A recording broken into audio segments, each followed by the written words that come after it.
Think about all the actions that you do in a long-term way, and think about how they will compound. So same.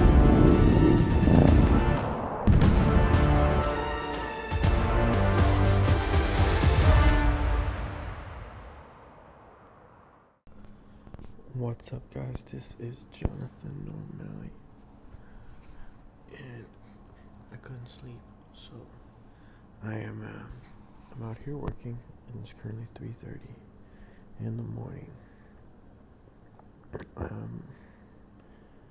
Sometimes if I have a really big day ahead of me the next day, and sorry I'm talking low because my girlfriend's still sleeping and I don't want to wake her up, but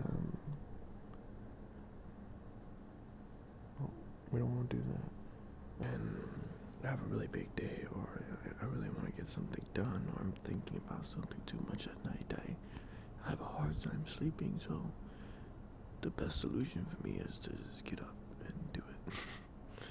So that's what we're doing right now.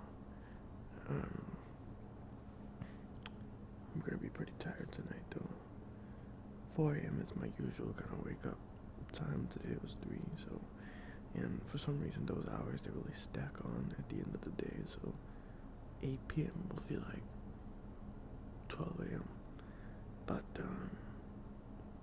should be a fun day today. We're solving a lot of problems today, and that's what real estate is all about. It's problem solving. And you're a middleman to a lot of different emotional transactions. You are there to, I guess, always be level-headed, guide people through from point A to point B. All the obstacles in the way from point A to point B are being navigated around. Yeah, I think that explains it pretty well. You're a constant problem solver, and we'll get into some of that later today. I really want to talk about some of the misconceptions in real estate and as an agent, and sort of what it takes.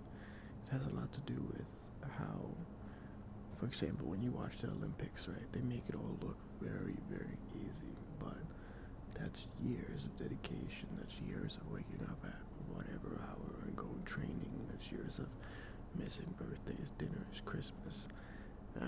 I believe that it's the same concept in basically any field if you want to be an expert. But let me get to work. Something. Oof, getting cold.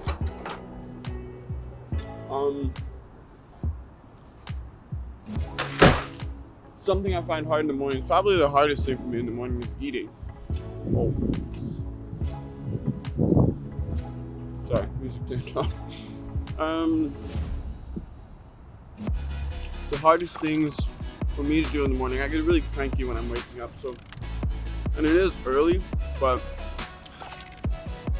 so you get out of bed, especially if you're gonna wake up around 4, and if you want to give it a go, the best method of doing that is as soon as you hear your alarm, you get out of bed.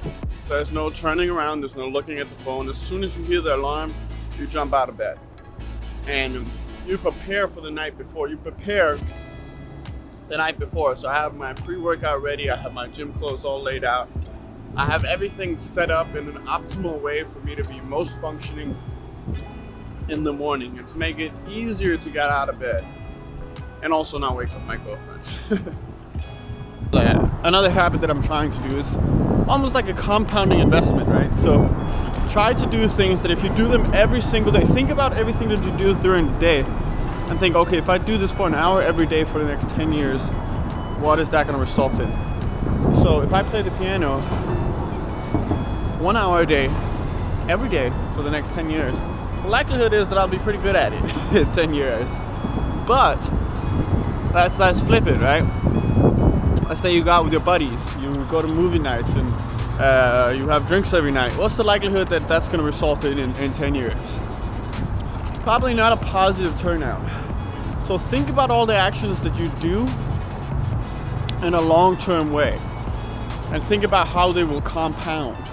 So same with cigarettes, for example. I used to smoke cigarettes when I was younger.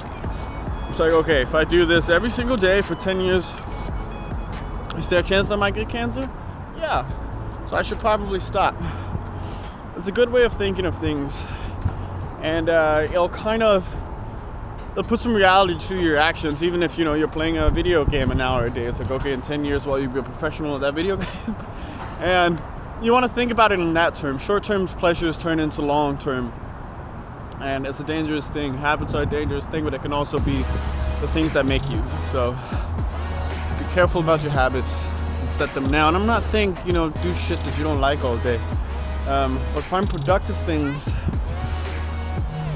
that you like to do. Make a schedule that you like to do. I wake up every day and I fucking love it. I love everything that I do throughout the entire day. You know, some things I don't. I'm not gonna lie. There's some things that I don't like, of course. But those things I know I have to get done to get to what I do like. So you need to have high energy, and that's also why I think it's a young man's game. And I know I'm gonna get a lot of backlash for saying that, but it is. I can't tell you the amount of times where I've needed to see an apartment there, but like, oh no, I have a dinner, I have a wedding, can't do it today, it's a vacation, da da da da. And it's like, dude, that's your only job. Your job is to be there, is to be available. That is like 50% of real estate, being available at all times. Because like, imagine if you were selling your home and I'm your agent. There was a all cash buyer wanted to buy it today, but I was like, oh shit, I can't make it because of your wedding. You lost that buyer because your agent couldn't make it because of his wedding, and you'll never know, because the agent won't say, oh yeah, I couldn't show this guy because I had a wedding. You will never know. So be very careful when you hire an agent, and hire me.